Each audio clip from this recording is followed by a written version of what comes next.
Jadi saya di sini mengambil salah satu gambar ya. Inilah peranmu wahai saudariku muslimah. Kalau kita bicara mengenai peran dulu, sebelum bicara yang lain-lain, berarti kita harus tahu orang memiliki peran, berarti dia harus mengerti sebenarnya siapa sih dirinya. Dia harus mengetahui tanggung jawabnya ini sebenarnya apa, sehingga dia bisa melakukan perannya dengan baik.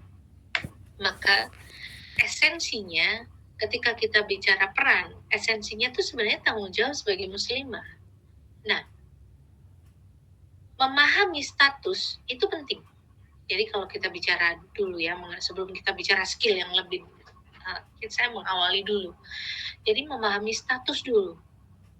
Pernahkah awat filah yang dirahmati Allah, semuanya hadir di sini? Pernahkah panjenengan itu menghitung berapa status yang melekat pada diri panjenengan? Status sebagai hamba Allah, status sebagai umatnya Rasulullah, status sebagai seorang anak, status sebagai seorang kakak, status sebagai seorang murid, atau mungkin di sini jadi guru, status sebagai guru, status sebagai adik, status sebagai tetangga, status sebagai saudara, atau status-status yang lain. Dan status-status yang melekat pada diri seorang muslimah satu dengan yang lain itu berbeda-beda, kecuali ketika dia beragama Islam. Maka 3 status itu melekat pasti. Apa itu? Yang pertama, dia pasti melekat menjadi seorang hamba Allah, dia pasti melekat sebagai seorang umatnya Rasulullah, dan yang ketiga, dia pasti melekat sebagai penegak kalam Allah. Karena kita diminta hidup ini untuk menyampaikan kepada umat ya, untuk menyampaikan kepada yang lain mana yang hak, mana yang batil. Selain status-status yang lain, anak dan sebagainya. 3 hal ini pasti ada itu. Fitrahnya sebagai seorang muslimah begitu. Maka memahami status itu tidak boleh melupakan kewajiban untuk menuntut ilmu sesibuk apapun. Kalau kita sudah memahami status kita, kemudian kita ini mengetahui esensi kewajibannya ini seperti apa, dilekatkan dengan ilmu, sesibuk apapun juga, kita pasti akan mengambil potensi ini. Sesibuk apapun pasti kita akan menuntut ilmu. Dan mungkin menuntut ilmu yang seperti apa sudah dibahas kan kemarin, sehingga mampu menjadi agent of change. Nah ini, di sini ada yang menjadi mahasiswa mungkin ya, atau berada di masyarakat. Namanya agen perubahan itu seperti apa sih? Tidak ada sebuah agen itu tidak punya skill, itu tidak ada. Maka agen of change, sebuah peradaban Islam yang dulunya jaya, saat ini tidak, terpuruk. Maka kita akan melakukan perubahan, kita membantu. Allah ini sebenarnya nggak perlu dibantu kita pun. Takdir Allah, ya, takdir yang Allah tulis itu sudah jelas. Qada dan qadar itu sudah jelas. Tapi kita sebagai hamba Allah, karena ada kewajiban sebagai hamba Allah, maka kita bantu untuk menegakkan kalam Allah. Sehingga menjadi agen perubahan itu tentu memiliki tabungan yang harus dimiliki. Tabungan ini apa? Ya, tabungan yang utama adalah skill. Nah, kalau kita bicara skill, nih, kita akan beralih ke definisi dulu gitu. Jadi mau masuk skill ini ternyata panjang dulu nih bahasan ngomong skill gitu ya. Kenapa? Karena harus tahu juga yang dimaksud agen perubahan itu seperti apa. Jangan sampai salah ya. Namanya agen perubahan kalau dalam Kamus Besar Bahasa Indonesia itu lebih ke arah namanya agen perubahan ya. Itu potensi orang yang melaksanakan tugasnya untuk perubahan sosial ya. Namanya perubahan dari hal yang tidak baik menjadi baik, tentunya harapan kita demikian. Sehingga kita sebagai seorang muslimah itu dia harus mampu mempelopori Nah, mempelopor itu apa? Menginisiasi sesuatu hal yang baik, menggerakkan supaya dinamis, dan menyebarluaskan proses perubahan itu. Jadi nggak diem-dieman, tahu ya, kita mampu dan kita berani menyampaikan it's mine gitu ya, ini saya seorang muslimah, saya memiliki skill A, B, C, D. Tentu bukan hanya skill untuk hanya memikirkan dunia, karena urusan dunia itu sudah bagian Allah menyelesaikannya. Kenapa? Karena kalau kita menegakkan kalam Allah, Allah pasti akan jamin nikmat kita di dunia selama kita bersyukur. Gitu ya. Sehingga mempelopori, menggerakkan, dan menyebarluaskan proses perubahan ini tentu menjadi ciri khas dari agent of change tadi. Ya. Maka ini saya mencoba menggambarkan gitu ya. Agen perubahan ini ada diagram alur pelaksanaan tugas. Kalau bahasanya ini agak tinggi. Oh, membina hubungan. Masya Allah. Bunyinya membina hubungan. Kita hidup sudah jelas Allah tentukan. Hablum minannas, hablum minallah. Jadi hubungan siapa yang mau dibina? Apa hanya sesama manusia? No.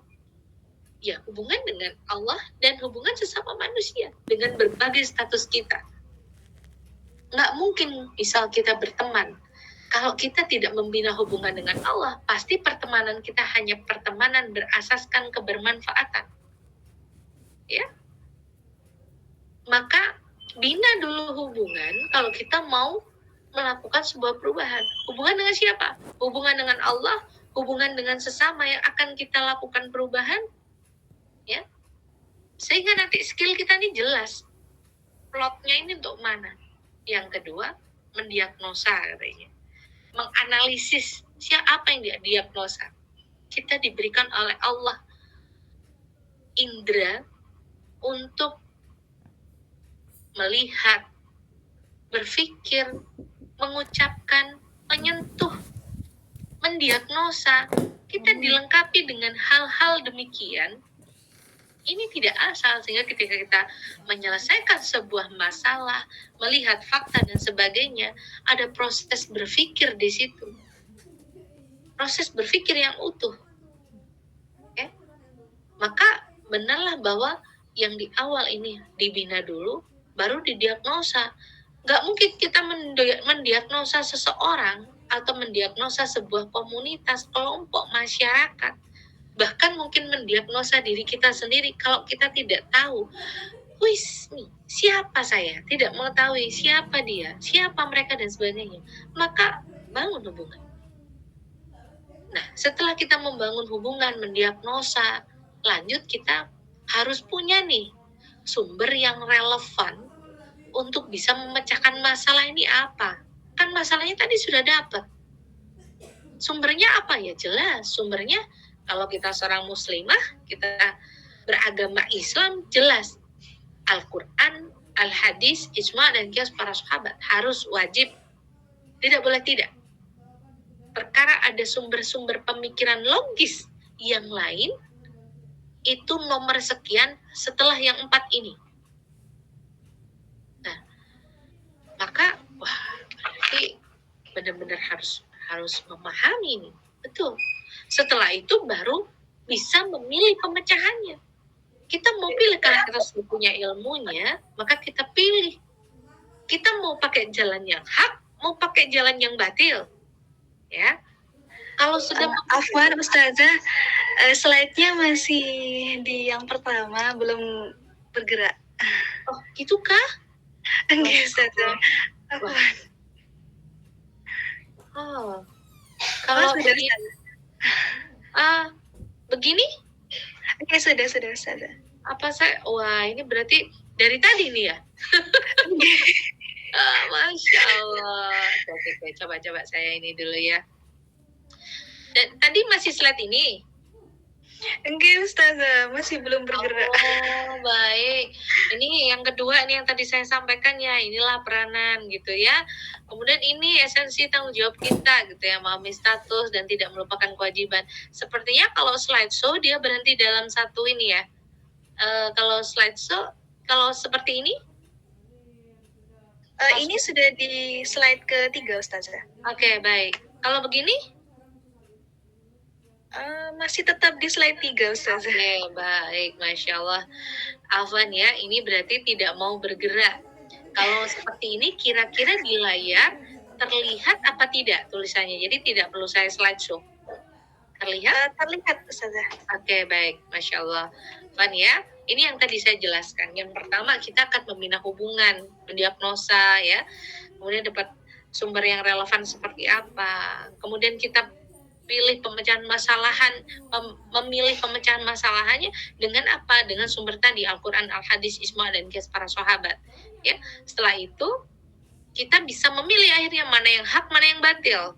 Nah, dari sini, ini ya, dari sini kita harus siap nih, namanya agen perubahan. Belum tentu loh pilihan kita, walaupun itu adalah hak, itu mendapatkan penerimaan. Tapi harapan kita mendapatkan penerimaan. Maka untuk mendapatkan penerimaan ini biasanya membutuhkan skill-skill khusus. Sehingga ujungnya bisa menjaga kestabilan dan membangkitkan kemampuan apapun juga. Kemampuannya lingkungan di sekitar kita, kemampuannya diri kita, keluarga kita, dan sebagainya gitu ya. Nah, di posisi yang ke-6 ini kita harus siap ditolak. Ya, kita harus siap ditolak. Walaupun skill kita sudah bagus, walaupun fondasi sumber kita sudah baik, kita harus siap ditolak. Ya, agen perubahan ya seperti itu. Dia siap menerima sebuah konsekuensi apapun itu. Nah, ya. Sehingga peran utama dari agen perubahan, kalau kita seorang muslimah nih, seperti apa sih? Yang pertama harus mampu menjadi katalisator. Katalisator itu namanya katalisator, ya, itu penghubung, menggerakkan masyarakat untuk melakukan perubahan. Harus mampu itu. Awat filah yang dirahmati Allah. Surga itu terlalu luas kalau hanya untuk kita sendiri. Kalau bisa, kita bawa siapapun yang mampu kita bawa. Karena kita pun belum tentu masuk surga. Biarkan apa yang kita gunakan itu menggerakkan, mungkin seandainya kita nanti itu tidak masuk surga, biarkan orang-orang yang terdampak dari agen perubahan dari hasil skill yang kita miliki itu bisa menarik kita masuk surga. Maka gerakkan, gitu ya, menggerakkan masyarakat untuk melakukan perubahan. Tentu perubahan positif dari yang hak menuju ke dari yang batil menuju ke yang hak, tentunya begitu. Kalau kita bunyinya katalisator, nah ini yang penting nih, maka saya warna merah.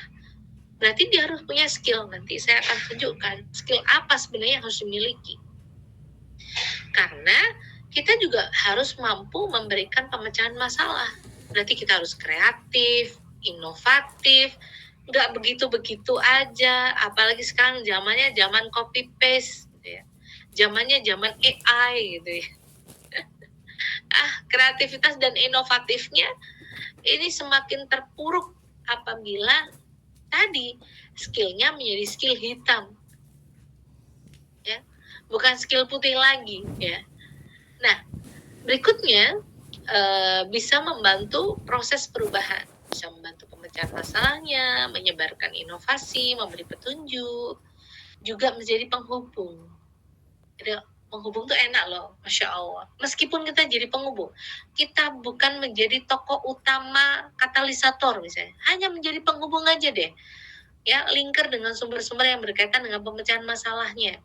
Ada saudara kita ya punya masalah, kemudian kita tidak mampu membantunya, kemudian kita bisa menghubungkan kepada orang yang tepat, bisa menerima, memberikan wacana solusi.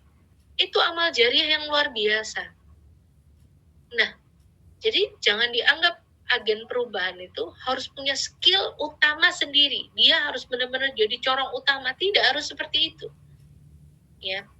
Apa yang kita miliki? Ya, seperti kendaraan itu. Kendaraan itu mobil misal, mobil itu ada rodanya, ya, ada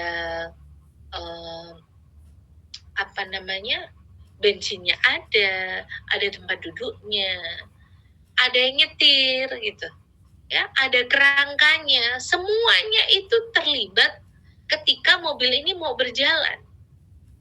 Maka apapun itu bendanya, barangnya, kalau mau itu kecil, mau itu besar, tapi itu bisa membantu jalannya mobil ini, maka dia memberikan manfaat yang luar biasa.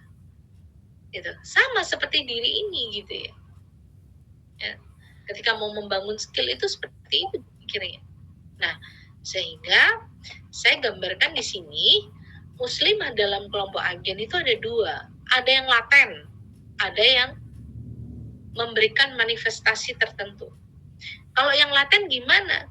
Laten tuh biasanya perannya tuh nggak tampak, tapi ada yang memberikan manifestasi. Kalau perannya nggak tampak itu berarti biasanya dia di belakang layar, tapi dia mampu mengembangkan sesuatu gitu ya. Bentuknya, nah ini kelihatan. Kalau manifest ini berarti perannya kelihatan.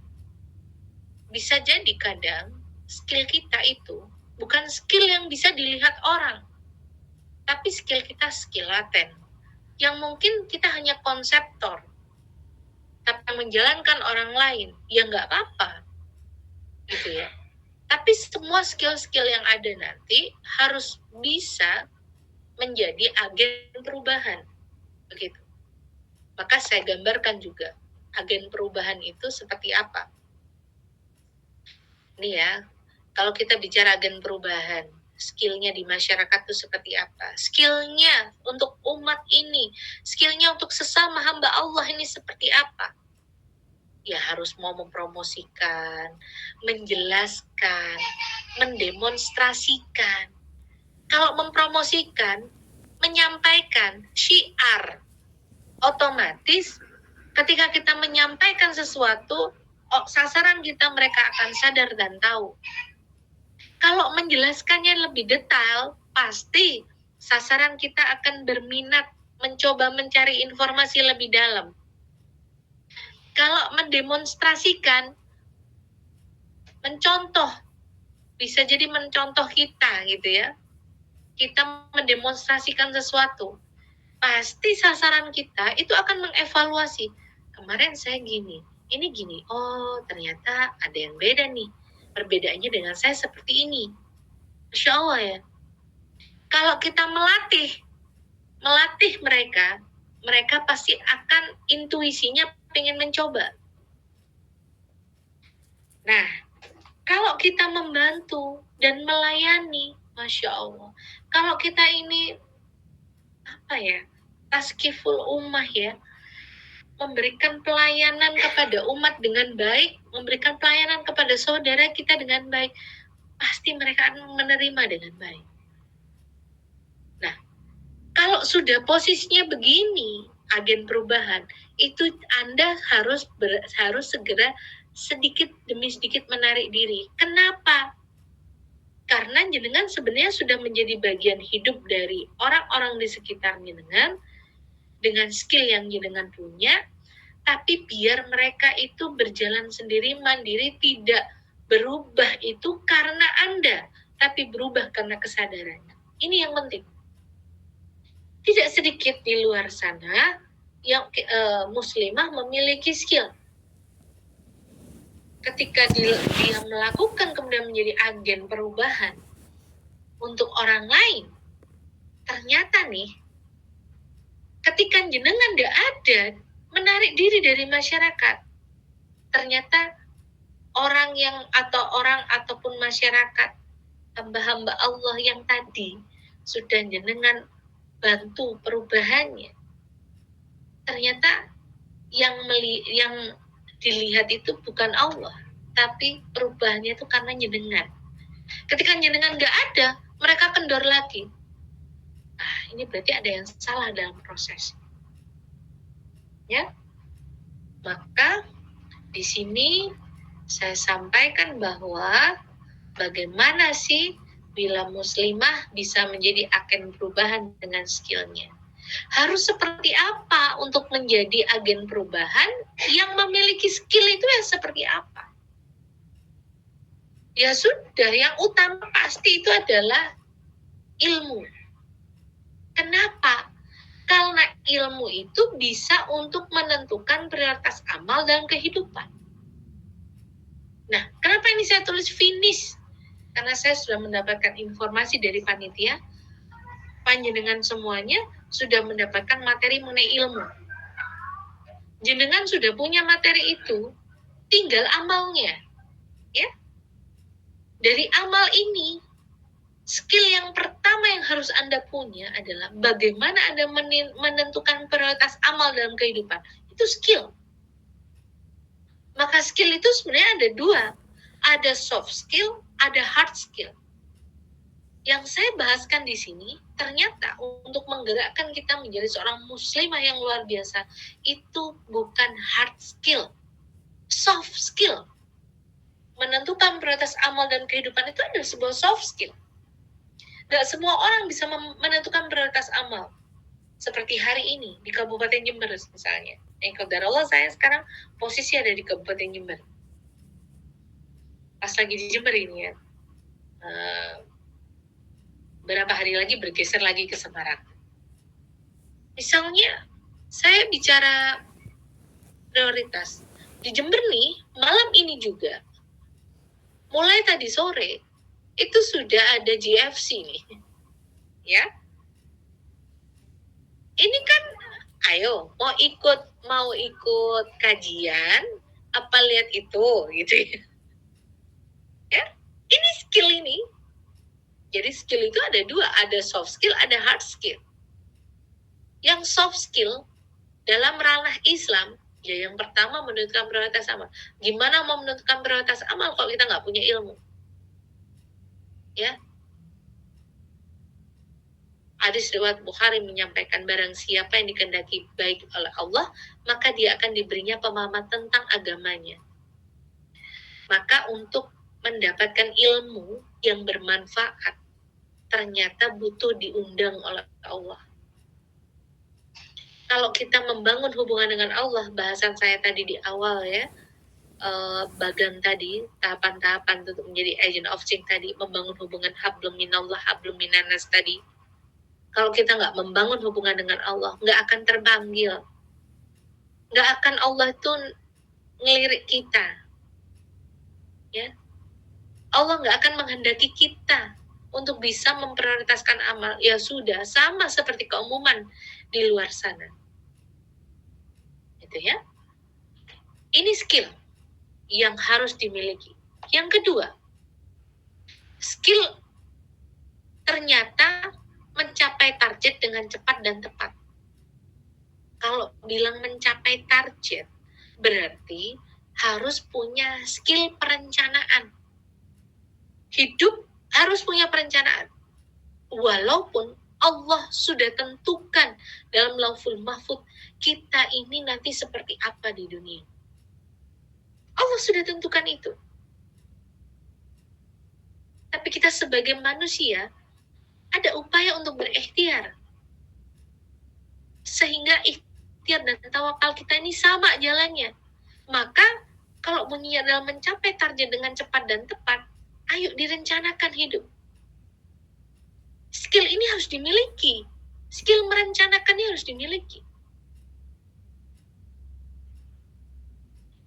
Bahkan di dalam Al-Quran kata al-ilm, ya, al-ilm ini ditulis dalam banyak 780 kali. Fungsinya untuk apa? Supaya kita ini belajar merencanakan hidup dengan baik. Nggak boleh hidup itu udah ngikut kayak air aja deh, saya ngikut aja, nggak boleh. Harus direncanakan. Misalnya awatwilah yang dirahmati Allah, punya rencana nggak? Rencananya misalnya ini hari Jumat nih ya, dalam 1 pekan, apa sih target hidup yang jenengan punya? Apa hanya berorientasi pada dunia? Ingat loh, dunia itu sudah Allah yang tentukan. Bagiannya itu sudah tentukan.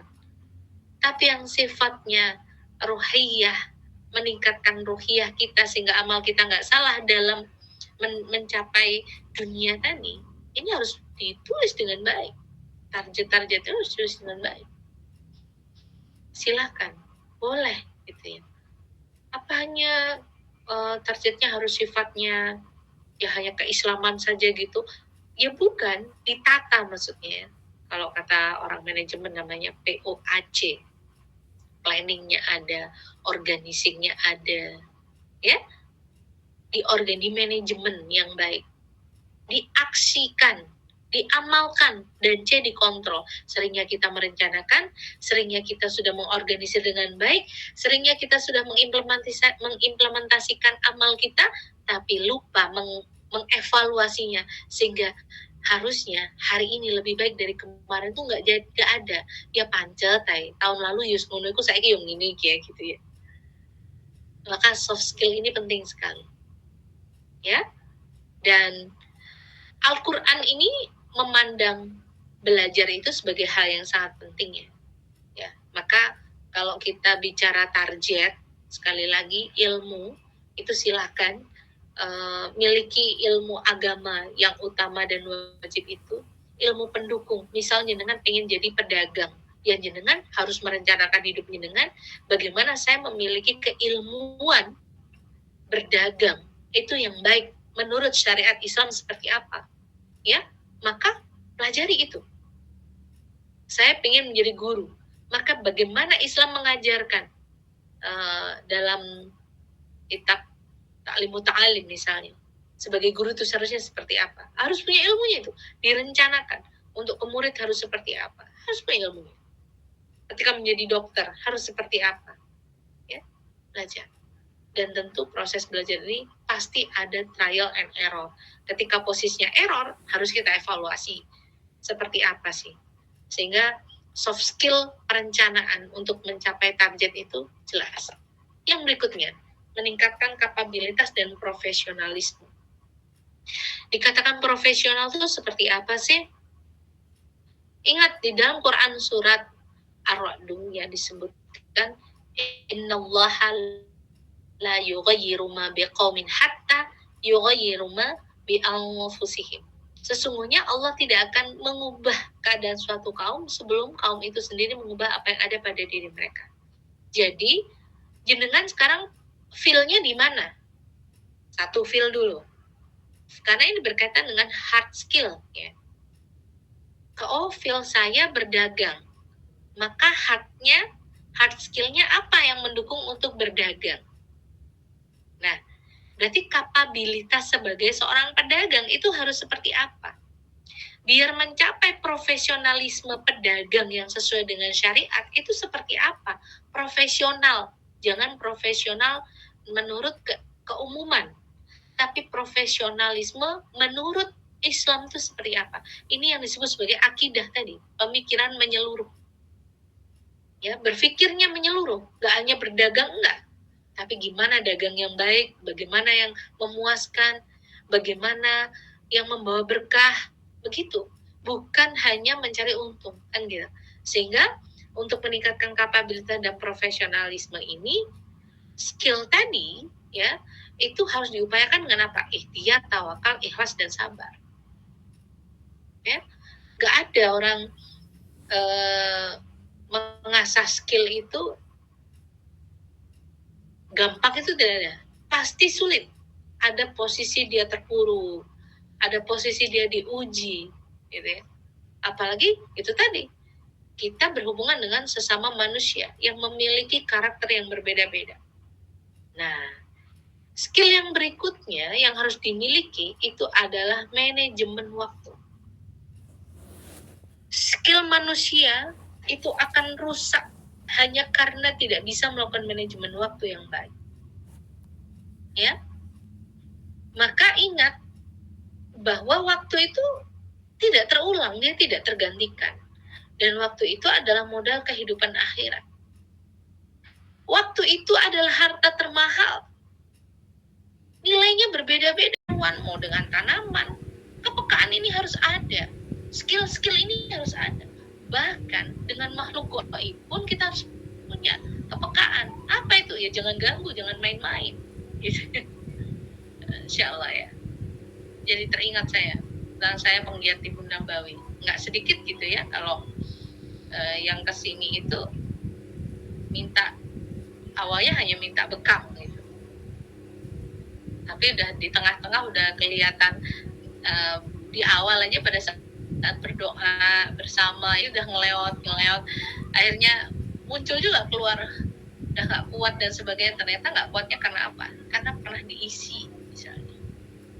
Nah ini punya tenaga kuat bela diri tapi diisi, nah percuma gitu ya. Hard skillnya ada untuk kekuatan tubuh, tapi itu diisi. Kira-kira gimana? Nah, gitu ya. Jadi Nabi Muhammad ini juga sangat menyayangi awam gitu ya. Ini kita juga perhatikan. Bagaimana kepekaan kita terhadap kondisi saudara-saudara kita di belahan dunia yang lain. Kalau saat ini kita lihat di Palestina, bagaimana? Atau mungkin di wilayah lain, saudara-saudara Muslim Rohingya, atau di belahan utara Australia seperti apa? Di belahan Cina bagaimana? Di India di bagian utara seperti apa? Apakah kita sudah memikirkan saudara-saudara kita? Sudahkah kita bersyukur dan sebagainya? Maka peduli terhadap lingkungan ini skill yang untuk bisa mengasah nilai-nilai kita sebagai hamba Allah. Kalau kita bisa, maka apapun aktivitas kita, saya kasih gambar nih. Cantiknya perempuan berdakwah. Kalau kita sudah punya ini, skill-skill yang tadi, manajemen waktu, ya, planning yang baik, manajemen stresnya wis langsung bagus. Ya. Maka perempuan berdakwah itu seperti pohon yang semakin tinggi. Jangan berharap ketika antum mensyiarkan sesuatu hal yang baik, antum aman, tidak tertepak angin, antum salah. Kenapa? Karena kita sudah mengikuti Rasulullah. Fitrahnya Rasulullah seperti apa? Karena kita umatnya Rasulullah, ya ujiannya nggak jauh beda. Itu mengganggu kita lewat tadi celah kita. Karena kita tidak bersegera, gitu ya. Setan nih bisikannya luar biasa dan senang sekali dengan manusia yang suka menunda-nunda. Mau nunda apapun juga, apalagi nih amal yang sedang kita pikirkan itu kaitan dengan ibadah atau sesuatu hal yang mengikuti sunnah Rasulullah. Sudah pasti di situ ada godaan jin dan setan yang mengganggu itu, pasti itu, gitu ya. Jadi kalau ditanya gimana ya caranya, jadi caranya satu, segera. Yang kedua, biasakan ketika kita mendapatkan sesuatu itu berpikir bahwa ini solusinya ada dalam Islam nih. Jadi harus langsung segera cari solusi. Ya. Mau itu sebuah amal yang mau dilakukan ke depan atau masih hanya pikiran saja yang mau dilakukan, harus segera berpikir secara Islam itu seperti apa. Karena kalau enggak, itu tadi kembali lagi, jin dan setan ini kalau ganggu kita nih nggak main-main ya. Kenapa? Karena mereka ini senang berada dalam tubuh kita lewat aliran darah kita, lewat pemikiran-pemikiran kita, itu senang sekali gitu. Sampai kadang kalau kita terlalu lama, dia buat kita cemas, dia buat kita was-was. Dan kita sudah diingatkan dengan Rasulullah bahwa was-was itu temannya setan. Akhirnya muncul nih, nanti kalau gini aku gini, nanti kalau gitu aku gitu ya. Sampai muncul gitu. Akhirnya apa? Nggak dilakukan. Ini satu hal, contoh. Kebetulan saya orang kesehatan ya, jadi saya mungkin contohkannya kesehatan gitu ya. Apa nih? Ini contoh kecil. Misalnya, jelas ya, madu itu kan baik ya. Dalam Al-Quran udah disebutkan madu itu baik gitu. Tapi ini kisah nyata nih ya. Ketika misalnya saya sampaikan gitu, orang diabetes itu mesti paling takut dengan madu. Karena menganggapnya madu itu manis. Orang diabetes nggak boleh makan manis. Padahal kan nggak gitu. Dalam Al-Quran nggak gitu bunyinya. Akhirnya mikir, kok disaranin minum madu sih? Kan aku diabetes, gitu ya. Mikir lagi. Alasannya nggak jadi, kenapa? Itu karena khawatir madunya nggak asli. Sekarang kan di pasaran begitu. Ujung-ujungnya apa? Nggak beli. Jadi kadang untuk berpikir sesuatu itu harus dipecahkan dalam sudut pandang Islam dulu. Jangan memikirkan sudut pandang yang lain dulu. Gitu. Atau begini, sekarang nih lagi marak-maraknya ya, kalau di area kampus nih, sekarang marak-maraknya ini ya, punten, pelecehan gitu ya. Jadi jalan gitu langsung dilecehin, tuh lagi marak-maraknya nih. Kemarin-kemarin nih di kampus lagi marak. Saya berpikir begini, ini solusinya kan solusi Islam. Mikir seperti apa, ya udah. Berarti yang paling praktis adalah dalam solusi Islam, nggak mungkin universitas itu akan membackup, ya paling hanya satpamnya yang keliling kan gitu kan. Maka solusi Islamnya gimana? Ya udah, ntar kalau keluar rumah sebisa mungkin kita dengan mahram kita atau dengan teman, jelas. Yang kedua, ya udah kita menutup aurat dengan baik untuk menjaga itu kan gitu kan. Bukan kan mikirnya, udah deh kalau gitu aku nggak mau keluar, salah kan?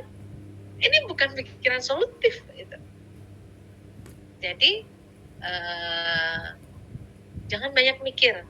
Kalau banyak mikir, di situ ada jin dan setan yang mengganggu kita. Sehingga biar itu apa? Ya, zikir pagi petangnya dikencengin. Nah, itu aja dulu.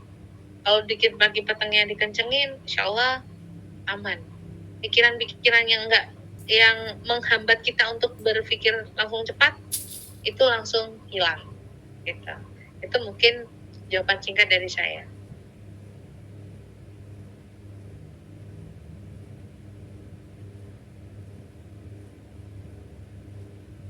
Mungkin itu Uhti Hilda, monggo. Oke, jazakillah khair Ustazah atas jawabannya. Mungkin Uhti-Uhti yang lain, apakah ada pertanyaan? Monggo bisa disampaikan, Ge.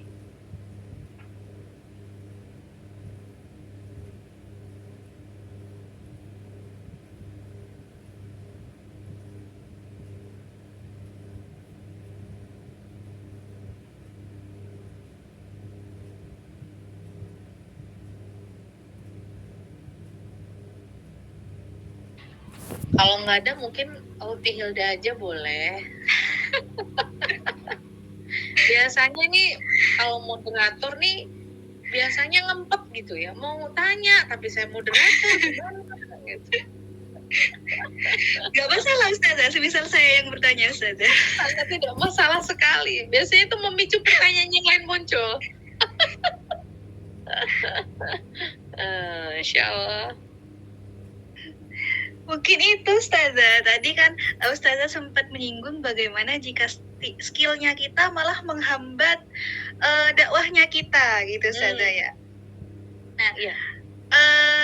Saya pernah punya pengalaman gitu Ustazah dengan temannya saya. Beliau ini punya suara yang Masya Allah indah sekali gitu Ustazah.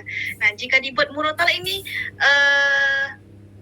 sangat indah gitu lah Ustazah. Tapi beliau ini semisal mau ikut apa ya, seperti ngisi gitu, tapi takut gitu katanya Ustazah.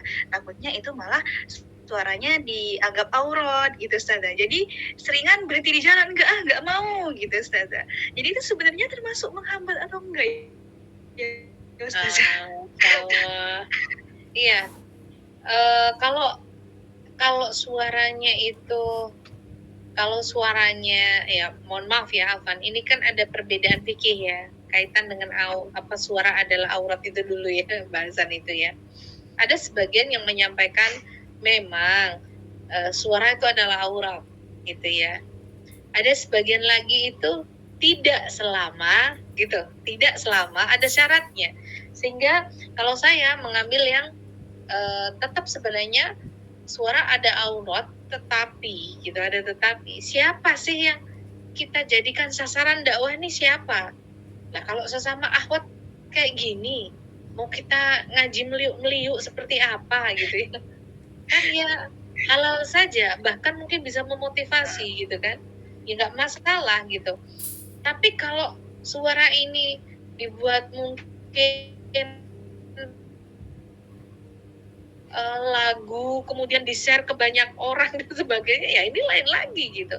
Nah, maka yang harus diperhatikan itu tadi ya, harus berpikirnya menyeluruh. Menurut Islam nih seperti apa? Maka apa sih yang mau disampaikan? Apa hanya karena suara yang meliuk-liuk tadi gitu ya? Atau muatan dari ayat-ayat yang akan disampaikan? Nah, ini harus diperhatikan. Karena berbicara dakwah itu, syiar itu harus membawa perubahan tadi. Jangan sampai kita bikin orang, ada ya kita dengerin Murota tuh sampai terharu biru, bahkan mungkin kita sampai meneteskan air mata. Tapi kita bingung, tadi itu sebenarnya apa ya yang dibaca? Apa nih? Maknanya apa? Hanya terhanyut dengan alunan suara saja. Wah, ini juga dikatakan menghambat ini namanya. Maka konten dalam mensiarkan itu seperti ini harus diperhatikan juga gitu. Nah, saya mungkin punya contoh lagi yang lain ini Oti Hilda. Contoh nih ya, punya skill. Misal saya mencontohkan diri saya sendiri ya. Ini saya tidak bermaksud untuk riak, tidak, bukan. Saya hanya berpikir manajemen waktu saja. Tidak sedikit di luar sana itu ngapunten yang mereka bicara seringnya gini, iri dengan saya yang bisa melakukan manajemen waktu. Itu skill. Dengan segala kesibukan saya, alhamdulillah dakwah tetap berjalan. Bahkan mungkin saya pribadi saya merasa kenapa sih saya ini kok waktu dan sebagainya Allah lancarkan menurut saya, karena saya memegang berupaya untuk Allah dulu nomor satu. Jadi misalnya ada kegiatan nih sama, misal satu ngisi acara kajian gitu ya, yang satunya ngisi seminar ya. Kalau saya ngisi kajian, maaf ya, Afan saya bilang, kalau ngisi kajian ya sudah, itu kan niat kita kepada Allah. Tapi kalau ngisi seminar, satu itu skill saya, ilmu saya, ya nggak? Dibayar lagi, ya, ketanggung-tanggung tuh bayarnya. Besok nih ada nih, pas barengan kayak gitu nih. Tapi saya sudah ada akad ngisi kajian, ya saya lepas dong. Jangan sampai skill saya ini menghambat dakwah saya. Apa yang kita cari? Seperti itu. Manajemen waktu juga begitu sama. Dalam satu pekan, mungkin dalam pekan kemarin itu saya dalam sepekan ada di 4 kota ya. Ngisi acara semua di Lumajang, kemudian Jakarta, kemudian di Madiun, kemudian di Solo. Ini di 4 kota dalam satu pekan. Alhamdulillah Allah mudahkan, aktivitas dakwah juga tetap jalan ya, meskipun tidak hadir secara ini, tapi Masya Allah bisa Zoom juga dengan saudara-saudara yang ada di Palembang misalnya ya, mereka ada kajian dan sebagainya, udah bisa begitu. Atau yang di sini tetap manajemen waktunya, oh nanti kalau saya datang begini begitu, ada aktivitas yang lain, ya tetap harus jalan, jangan di nomor sekian kan ya. Maka saya pastikan, karena sudah saya benar-benar merasakan, ketika saya meninggalkan dakwah, maka Allah meninggalkan saya. Ya. Saya bisa berkata ini karena saya pernah mengalaminya. Dalam suatu waktu, saya meninggalkan dakwah, walau hanya kurun hitungan hari. Saya pentingkan yang lain, maka Allah tinggalkan saya. Ada urusan yang Allah tidak selesaikan, urusan dunia saya yang tidak selesaikan bahkan menjadi sebuah masalah. Jadi, saya mencoba taubat, istighfar, ya Allah, apa yang saya cari? Ayo kembali lagi semangat. Saya pernah berada pada titik itu, gitu ya, sehingga semangat akhwat filah yang dirahmati Allah, gitu ya. Kita memiliki skill masing-masing, silakan digunakan untuk semakin meningkatkan potensi dakwah kita. Mensyiarkan, jangan bilang apa yang kita mampu. Kadang sebenarnya kita mampu lebih dari itu, tapi karena kita masih ada koma dunia, koma kebahagiaan apa-apa, sehingga kita lupa bahwa skill yang Allah berikan sebenarnya itu digunakan untuk aktivitas dakwah. Mungkin ini bisa menjadi semangat ya untuk akhwat filah yang dirahmati Allah semuanya. Mungkin itu jawaban saya, Teh Hilda.